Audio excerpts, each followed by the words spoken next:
అందరికీ నమస్కారం. పర్యావరణాన్ని పరిరక్షిద్దాం. వృక్షో రక్షిత రక్షతః. చెట్లు నరకటం అనేది హత్యతో సమానం.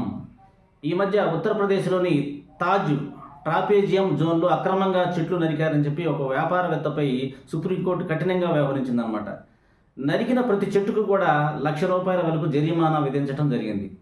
కాబట్టి వృక్షాలు నరకడం అనేది ఒక మనిషిని చంపడం కన్నా మహాపాపం అని చెప్పి మనం పరిగణించాలన్నమాట. కాబట్టి ఎవరిని కూడా మనం ప్రోత్సహించకూడదు.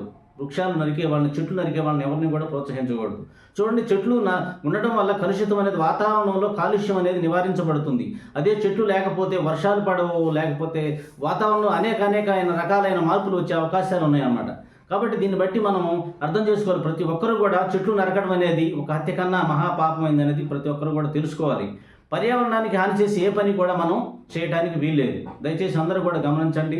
వృక్షాలు పెంచడం నేర్చుకోండి. చేతనైతే వృక్షాన్ని పెంచండి తప్పితే వృక్షాన్ని పోషించండి. కానీ ఎట్టి పరిస్థితుల్లో కూడా వృక్షాన్ని నరకటానికి మాత్రం ఎట్టి పరిస్థితుల్లో కూడా మరి మీరందరూ కూడా చేయొద్దని చెప్పి ఈ సందర్భంగా నేను తెలియజేస్తున్నాను.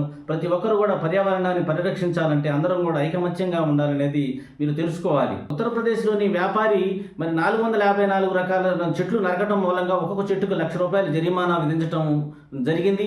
కాబట్టి ₹4,54,00,000 జరిమానా విధించడం జరిగింది.